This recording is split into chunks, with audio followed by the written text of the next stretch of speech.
It's time now for the Bob Siegel Show, a religious open forum where all questions are welcome.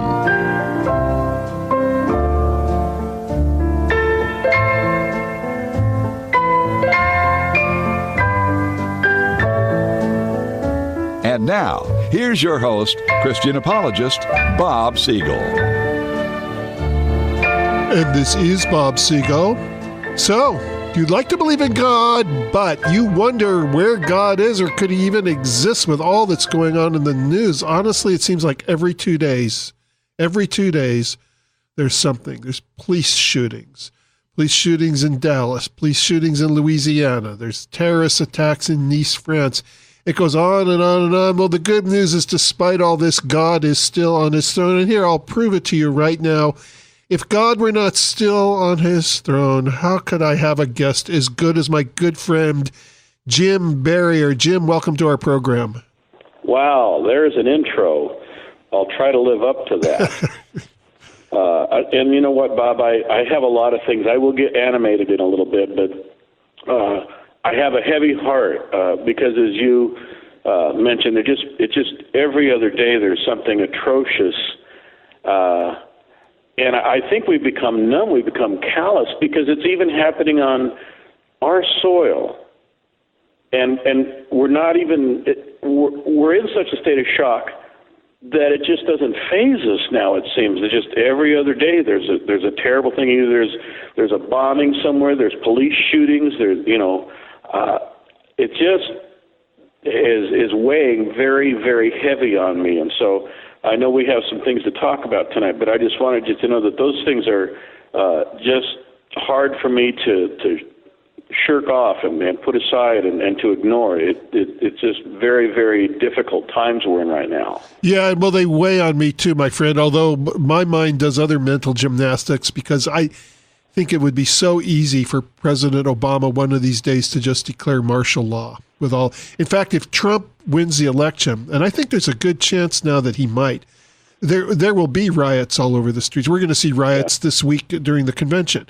And there'll be riots all over the country. And I could see Obama stand up and say, I gave the American people a chance to vote in the right person, but I cannot sit back in good conscience and watch this.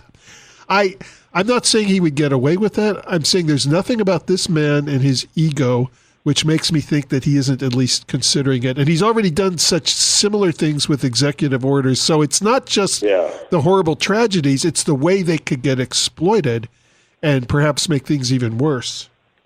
Yeah, and I'm not the only one that feels this way, but I feel he has an awful lot of ownership of the responsibility that's led to these problems. He has not been the unifying president. He's been the dividing president. Oh, absolutely. He got involved in that Ferguson thing, even though his own Justice Department finally exonerated the police officer. They were hoping not to. It just got, when Trayvon Martin was shot, he gets up and says, "This could have been my son." He has driven a train through racial divide. And the ironic thing is, even though I didn't vote for Obama, a lot of people did. That's how he got elected. Doesn't that say something about how at least the high majority of our country has moved beyond racism? That here we've had a black president for the last 8 years, and people still act like there's all these racial problems. Well, there are racial problems being stroked by civil rights activists that are trying to keep them going. The Jesse Jacksons, the Al Sharptons, and yes, the Barack Obamas. And now I'm of the belief that whoever does the shooting is the only one responsible. I would never want to see hate speech laws passed. However, having said that, there has been a lot of inflammatory rhetoric, and it is connected. Yeah, I believe it is. And so I don't know where we're headed. I'm so curious about this upcoming election. And the convention starts Monday, doesn't it? Yep, starts tomorrow. Tomorrow. Wow. I'm concerned. I'm watching to see which direction the nation goes. I'm very concerned to see what the Republican Party will do, because the Republican Party has divisions among itself. Well, yeah, I heard that the attempt to change the rules and get rid of Trump, which we talked about the last time you were on the program, it sounds like that went belly up. But like we both predicted, they did make the attempt. So I think Trump's just rising so much in the polls, and his selecting the running mate that he did helped because he picked a real diehard conservative. So real conservative. Yeah. So I think there probably were some that were smart enough to say, if we screw this up, we will never, ever get another president elected with this party. It would have been the end of the Republican Party. And again, if Hillary wins, it'll be the end of the Republic. Because like we've said, all that matters is who the next Supreme Court justices are going to be. And I'm kind of hoping that Trump wins because Ginsburg said she'd go back to New Zealand, and so she can take all of the movie stars with her. They can all go to Canada. They always say that. Did any of them ever really leave? They always promise to leave, and they never actually do. I had friends that left in the 60s because of the Vietnam War, and they moved to Canada, but that was a different thing. I can't remember who it was now, but not long ago, a famous actress said she'd move out of the country if Trump got elected, and Trump gets on the horn. He says, that should be the greatest argument to elect me right here and there. Most presidential candidates wouldn't have the brass to say something like that. Oh, man. Yeah, I know. So we will see. We will see what's going to happen. So I wanted to go into some things tonight. One, I want to make a comment. I have a lot of friends of different persuasions, and a lot of young people I know have said this. I was pulling for Bernie Sanders. Remember Bernie, the guy who's not an insider, who was anti-establishment, who's now right behind Hillary? Remember that guy? Yeah, Bernie, the guy who at the end of the Monopoly game says the winner needs to take all the money and divvy it up so that everybody can be a winner. Yeah. Well, and they'd say, I want Bernie. I'd say, why? I said, because I think we should have free education. And that was part of the rhetoric that I heard a lot, free education. And then it occurred to me, I'm a little slow. You might have thought of this a long time ago, but we have free education all the way through grade 12. Yeah, we do. And look at this. How's that working out for you? Well, when's the last time you met a recent college graduate? How's that working out? It's not exactly the most stellar education that they're getting these days. Maybe still in a lot of the sciences, but the humanities, I wouldn't pay a plug nickel for that education. Well, I want to talk a little bit about that. The great Ronald Reagan, I know you remember him, had a quote. Well, Nancy and I were in the White House for several years. Yeah, very good. He had a quote in one of his books, and he was actually quoting the great Malcolm Muggeridge, who was a British journalist. I don't know if you ever heard of him. But I have not heard of him. Well, he was a brilliant guy. He was one of those guys that was, he was kind of like Edward R. Murrow or something in that country. And then he had a conversion experience, and it was kind of like the C.S. Lewis thing. Here's his voice in Britain, and all of a sudden he's espousing Christianity. But Malcolm had said this, and Reagan quoted him. He said, I calculate that at the precise moment it takes the entire gross national product to pay for education, we will achieve a 100% illiteracy rate. Yeah, that just about says it. Great line. And so free education, what has it got us? We've been dumbed down so bad. We have really a horrible illiteracy problem in our society. And worse than that, for me, is innumeracy. That's the mathematical counterpart to illiteracy. Kids cannot add and subtract. They can't count. They can't do simple math that we were supposed to do back in elementary. Well, because they have calculators and iPhones that do it all for them. Yeah. I went in the other day. My wife and I went into a restaurant, and we ordered lunch, and all I had was a $50 bill. I gave it to the kid. Well, he thought it was a $20. So he puts it in the register, and he counts out my change, and he gives me change for a $20. And I said, that was a $50. Well, Jim, he probably didn't know that numbers go up as high as 50. Well, here's the problem. I said, just give me another $30. And he said, I can't do that. I said, I gave you a 50, you gave me change for 20, so just give me 30, and we're even. It took two managers to come. All he'd have to do is count, 20, 25. No, he can't do that. And the machine was already, had already done its deal. It took two managers to come and assist this kid before I finally got my change back for a $50 bill. Yeah, it just staggers the imagination. Serious trouble here. And it occurred to me, we were talking this morning in church, and somebody made the comment about higher education. I said, now there's an oxymoron. Oh, and look at what's going on now. They have special rooms, special comfort rooms where people can be handed a teddy bear and a pillow because they saw a sign saying Donald Trump for president and they couldn't handle it. So they needed to be comforted with a teddy bear. And these are our future leaders at a college campus. It makes you want to pull your hair out. It's pretty scary. And I can sense that we're going to come up on a station break pretty soon here. But one of the things that I want to talk about as far as the education system and as far as what's going on is the rewriting of history. Which was predicted by George Orwell brilliantly in the novel 1984.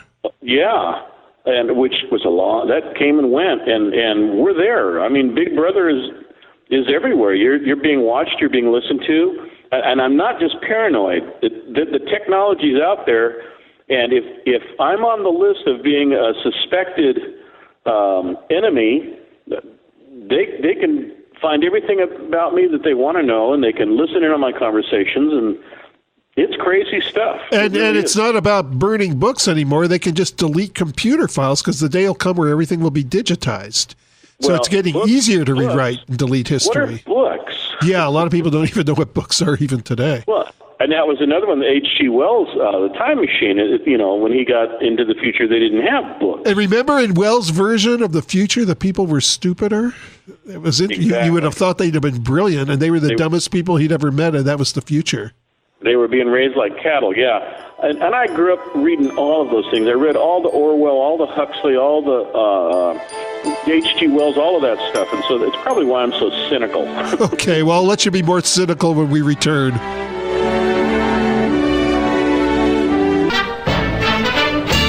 Welcome back to 1170 The Answer. I'm your host, Bob Siegel. It's good to be back with you. Mark Bubian filled in for me last week, and I want to thank you. He did his usual great job.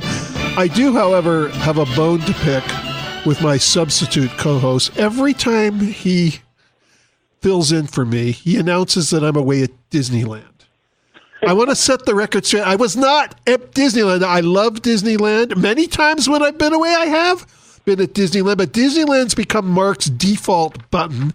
And instead of bothering to ask me where I'm going to be, he just announces where I am. We were on a vacation. I've been married 1 year to the beautiful Dana Siegel, and we were out celebrating our anniversary. We took a trip up the coast. We went to Monterey and Carmel and Santa Cruz and Big Sur and had a wonderful time, stayed in a lot of hotels, a lot of memories. We were not at Disneyland, so I want to make that very clear, and I don't know what I'm going to have to do the next time Mark substitutes for me. I'm going to have Nick hold up a cue card for him or something. So, all right. But anyway, today's co-host is my good friend Jim Berrier. Did you go to Dana Point on that trip? We saw Dana Point. Yeah, there's a lot of things named after Dana. Of course. Well, yeah. Oh, my. Well, that's a lovely part of the country. I've been the entire PCH from San Diego to Canada. Oh, my goodness. Yeah, and I've been up to Canada, not along the coast the whole way, but I did drive it. I did drive from San Diego up all the way to Portland. Yeah, well, that's a pretty long trip. Beautiful, beautiful place. And there's nothing wrong with Disneyland, Bob. I love Disneyland. That's not the problem. It's just I don't want people to think that every time I'm away from the mic, I'm at Disneyland. There are other reasons where I'm away occasionally. So yeah, there could be. Well, my church thinks that whenever I'm gone, I'm in Las Vegas, and so try to figure that out. Somebody asked me once. I was a guest speaker at a church, and I guess it was a small church, and a couple had gone to Las Vegas and had gambled. Mm-hmm. So I guess it was the big to-do. It was the big news. So as a guest speaker, they kind of put me on the spot, and they asked if gambling was a sin. I hesitated for a moment. I said, well, I guess that just depends on whether you win or lose. So. Oh, yeah. Well, I get that question, and I take more of a theological point of view, and I tell them, I can think of a couple of instances where they cast lots in the Bible. Yeah. This is basically the same as rolling dice, Well, and of course, the soldiers gambled for Christ's clothes, so gambling's very biblical. But when they had to replace Judas, that's how they picked Matthias. Yeah, that is exactly. And some people think that might have gone back to the Ermine and Thurman. And I was going to bring that up. That's how they went to war. I think that was pronounced Thurman. I said Thurman. Yeah. I pronounced that wrong. He'd say, bring me the ephod, and his vest had those stones in it. He'd roll bones to see if the nation's going to war. Yeah. Not the best ways to discover the will of God. Sometimes the Bible just tells us what people did without recommending that's what everybody should do. Exactly. That's the problem. People go, well, look, they did that. Well, it was kind of goofy. Yeah, well, Gideon put out a fleece. I'll put out a fleece. Well, that's the way God talked to Gideon. Doesn't mean that's the way he's going to talk to you. Yeah, in fact, I think God kind of humored him on that just to make him see how silly he was. But now, we recently celebrated the 4th of July, and it's come to my mind that just as we talk about Easter and Christmas and the religious holidays, and many people, secular people and young people, have no idea what those holidays are anymore, what they're really about. They don't know about the resurrection of Christ, and they don't know that the Christmas story, even though he probably most certainly was not born in December, and there's a long thing that you can do. You'd have to take a look at his relatives, John the Baptist's parents, and when that whole thing was taking place. You do the math. Jesus probably was born in September, but we celebrate Christmas, but it's become about lights and trees and presents and Santa Claus, and Easter is about chocolate bunnies and eggs, and so we mock that, and we talk about how people are so uneducated. But the 4th of July, most people have no idea what that's about. You and I do because we're old and we went to school and they taught us this stuff. And so I addressed this recently in church, and I wanted to revisit that tonight. And if you'll bear with me, I just want to read some familiar words to you. Okay. About the Declaration of Independence.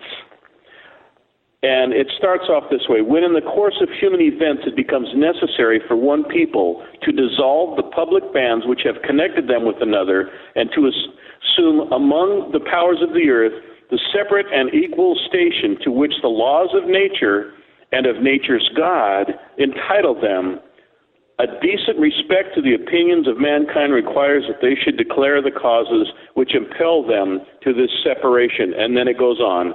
And the Declaration of Independence begins, and it was their intent to separate themselves from the King of England. I know you know that, but I'm saying this for our listening audience. You're saying this for the sake of those who think the Declaration of Independence means a comfort room with a pillow out on the campus. Yeah, or, fireworks and a day off work and hot dogs. And I certainly do all of those things, but it's a much deeper thing, just as Christmas and Easter are for the Christian. Now, here's some of the things that they were protesting. These are the reasons the Founding Fathers made this declaration. I'm going to read these things. Now, this was concerning the King of England, but I'm going to read them without mentioning any names. Just listen to some of this. He has refused his assent to laws, the most wholesome and Gee, it's already having a familiar tone with me, Jim. Yeah. The most wholesome and necessary for the public good. He has forbidden his governors to pass laws of immediate and pressing importance unless suspended in their operation till his assent should be obtained. And when so suspended, he has utterly neglected to attend them. There's more. He has obstructed the administration of justice by refusing his assent to the laws for establishing judiciary powers. He has made judges dependent on his will alone for the tenure of their offices and the amount of payment for their salaries. He has erected a multitude of new offices and sent hither swarms of officers to harass our people and eat out their substance. He has combined with others to subject us to a jurisdiction foreign to our Constitution and has acknowledged unacknowledged by our laws, giving his assent to their acts of pretended legislation, for imposing taxes on us without our consent. And then it goes on, it says, a prince whose character is thus marked by every act which may define a tyrant is unfit to be the ruler of a free people. All hail King Obama. Isn't that just, it sounds just like him, but what's really eerie is we elected this king. The colonists, at least, they didn't have any choice. King George was already their king. We elected King Obama and got exactly what we deserved. Isn't it just amazing, the parallels, though? They're the abuse Absolutely. of power. Absolutely. Might be time for some more declaration. Yeah, you bet. Hold with me over the break.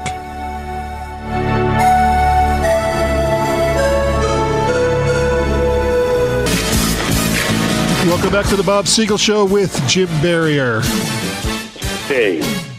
Now, Bob, are you familiar with or have you had David Barton on your program? I have had David Barton on as a guest on my program. He's Excellent. wonderful. It was many years ago that I had him. You could still find him in my radio archives on my website, though. Awesome. I had the privilege of going back to Washington, D.C. for a pastor's conference, and David was the leader of that conference. Was this recently? This was a couple of years ago. Okay. With the Wall Builders Foundation. And, Right. It was profound, the things that he reveals or uncovers or just tells us that have been hidden from the media's presentation and in public education. And there's a great thing he does on his tour. He goes in the rotunda in the Capitol building, and there are these 8 paintings, huge paintings along the walls. And almost every one of them is a portrayal of a religious service. There's a baptism, there's a Bible study, it's all Christian stuff in these paintings in the Capitol Dome. That's wonderful. They used to hold church services there. Well, there's a lot of revival going on in Washington. Pastor Jim Garlow of Skyline Church has been involved. There's a lot of Bible studies and church services being held with congressmen.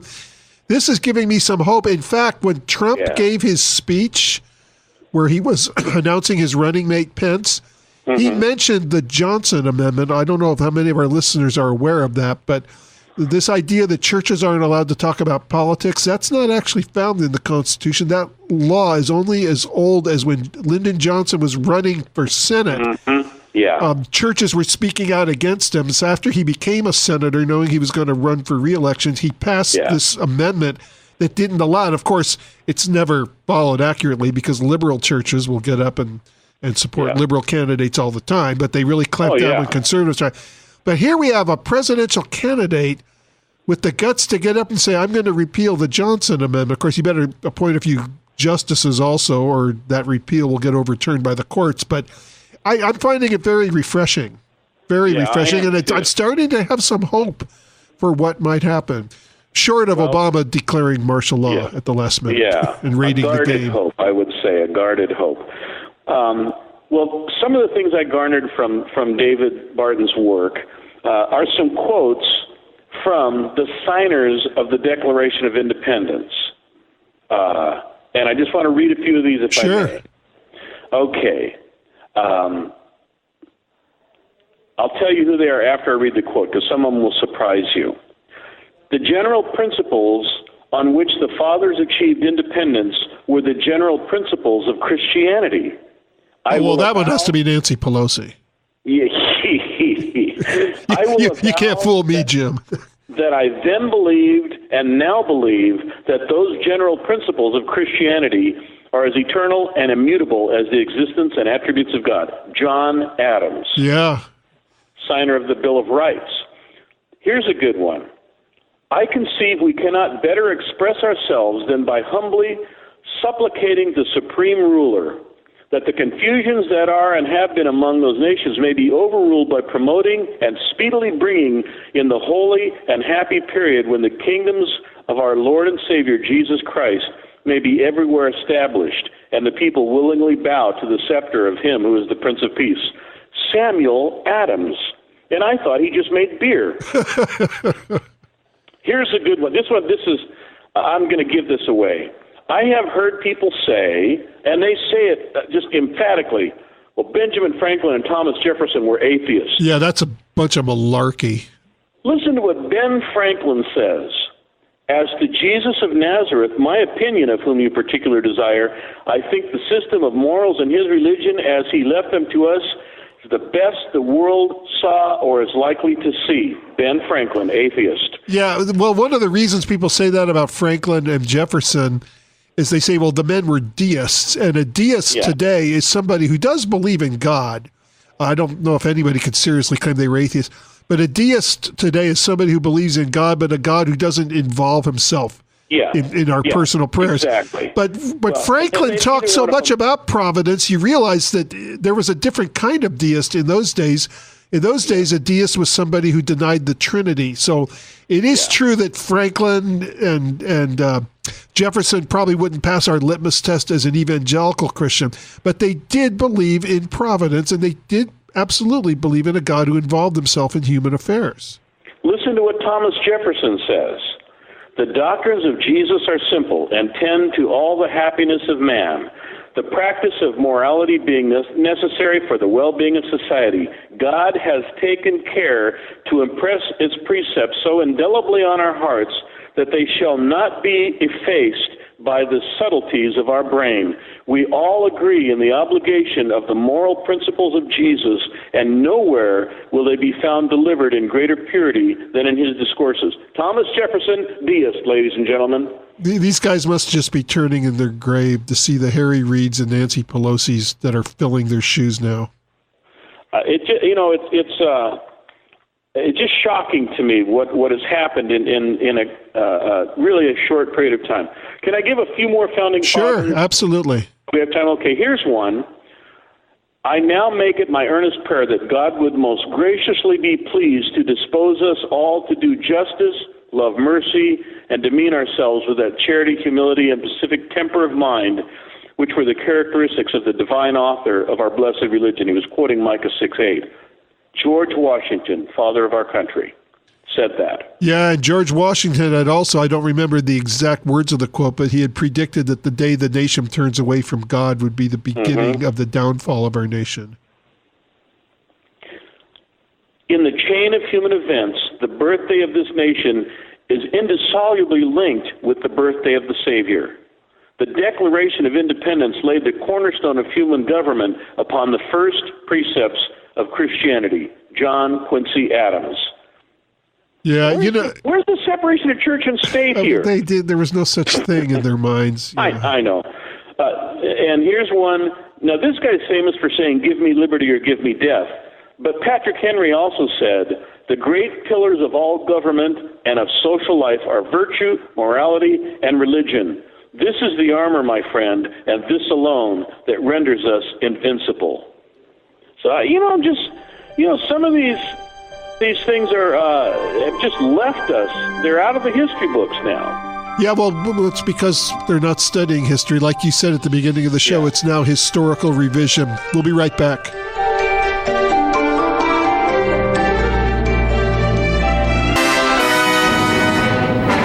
Oh, how the mighty have fallen. Oh, how the mighty nations have fallen. We're talking today about America. Jim, welcome back to our program. Thanks. Now, that was all food for thought and a refresher course, and for some maybe a revelation that the Founding Fathers actually were, in fact, very devout people. And one of the things that David Barton taught us, of all of those men that signed the Declaration of Independence, the vast majority of them were ordained or at least attended seminary. They were very, very Christian. Yeah, when people say that we're not a Christian nation, they don't know what they're talking about. We are a nation that doesn't mandate that you become a Christian, but we are a nation with a constitution based upon Judeo-Christian principles. And there's been a lot of providence in the forming of our country. A lot of people don't realize that John Adams and Thomas Jefferson both died on the 4th of July on the same day. And there had been a lot of enmity between them that they had softened later in life. Each was going to attend a celebration, and each was comforted to hear that the other was going to be there. They both died. Things like that aren't a coincidence. It just shows the hand of God on our country. Yeah, but it seems very, very clear to me, if people will just do their homework, if you just study and learn these things, it's very clear to me that those people that started this great nation did have a very solid foundation of a Christian belief. And we have to use the term Judeo-Christian belief. There weren't a whole lot of Jews in the country yet at that point. They were primarily Christian-thinking people, even your deists of, Franklin and Jefferson, if we want to have to label them as that. They believed the words of Jesus. They believed that Jesus was a real person. They believed in the principles of Christianity, and to a person, and I only read about half the quotes I had here, to a person, these men believed that they were founding something based on the teachings of Christ and the wisdom of God. But that has eluded us, and so now we're kind of a nation floating around. And I guess if I can segue here, because we are, it seems like I say this every 4 years, but we're in the midst of the most critical presidential election in our history. Well, it does become more critical each time, and this time it's as critical as it can possibly be. Well, we are at critical mass, if you will, and I fear we hit the slippery slope 7 years ago or 8 years ago or whatever all this, really began to erode, and I don't know how you get back up the hill other than, we've talked about this a lot before, other than returning to what those founding fathers understood, a true embrace of the Christ, the Savior, and the God who sent him, and the wisdom and teachings that are found in the Scriptures. And I think a revival, a spiritual awakening, whatever you would like to call it, because I've been to the revivals in my lifetime, and they're not revivals. They're nice, fun meetings. They're good things. Lots of emotion, lots of fun stuff. But they're not revivals like the Welsh revivals and the New England revivals and the times in history that were earth-shaking and changed whole societies. We haven't had that, and we need that. Yeah, and sometimes a political movement can follow a spiritual revival, and it should be in that order, because Exactly. the Revolutionary War followed the Great Awakening. And probably if we had not had the Great Awakening, we would not have had the Revolutionary War.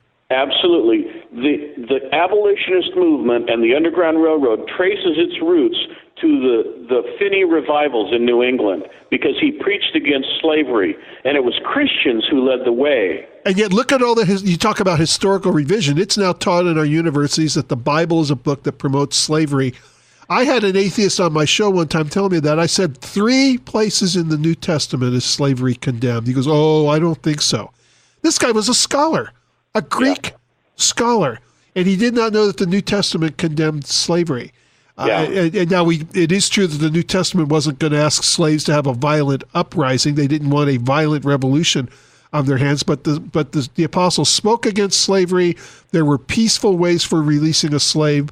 The apostles told slaves, if you have an opportunity to obtain your freedom, do so. They encouraged masters to release their slaves. And you're right, the abolitionist movement in America and the abolitionist movement in England started by Christians, Wilberforce, Charles Finn, and that has been lost. And look at the way Satan just turns it around. This book, which spoke against slavery, is now known as the book that condones slavery. There's an awful lot of lying going on out there. Now, there's nothing new about politicians lying, but I'm sick to death of what the majority of the media is perpetrating on the American people. Of course, the Salem Broadcast Network is exempt from this. Oh, naturally. But you guys are in the minority. You're in a very, we are. We absolutely are. Minority. And people just saying things, just blurting this stuff out. And then the people hear the stuff and they just believe it. And it really troubles me with young people, because I talk and they say things and I say, where did you get that? Well, I heard it, somebody, so-and-so said it, this politician, this media personality said it. Most people get their information from movie stars and rock stars. Most college students get their news from The Daily Show. Yeah. And I've seen that. They listen to... And they get their political theory from their professors. Yeah. And so... check your sources, but it's easier to let someone else do your thinking for you. And if they say things that are easier for you to live with, then you'll embrace it. I think one of the biggest problems in our culture is that people don't want to face the truth because it means they'll have to change. And I say that, now you've dealt way more with dealing with atheists. I have a lot of conversations with atheists, and I really enjoy doing that. And one of the things that I'll say, I'll take an approach like this. Well, now, if there were a God like I'm describing, and if the things in the Bible were true for the most part, would you have to change something in your life? And they'll kind of snicker or whatever. And if they're honest, they'll say, well, sure. And I'll say, well, then really the problem isn't science, is it? The problem is morals. Yeah, and occasionally somebody will admit this. Like I was talking to a student one time in a fraternity. He says, well, you know, from the time that the New Testament was written to the earliest copy of a manuscript, we have a couple hundred years. I said, hey, from the time of Aristotle to the earliest manuscript, we have 1,400 years. He says, Aristotle isn't asking me to change my life. I said, thank you for being so intellectually honest. We'll be right back.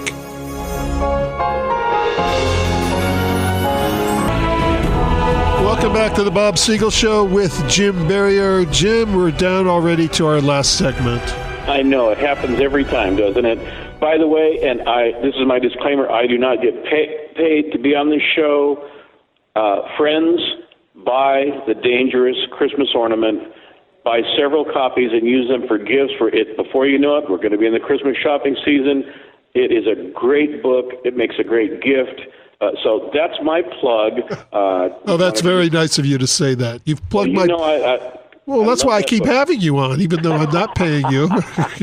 You're kind of paying me in a way. Oh, no, I will pay you honor to whom honor is due. Now, well, thank you. I appreciate that.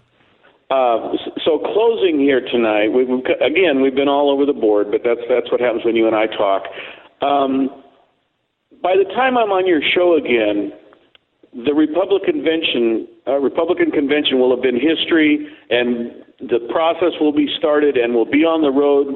Whatever's going to happen there, I've already seen Hillary and the pundits have just been viciously attacking the illustrious governor of the state of Indiana.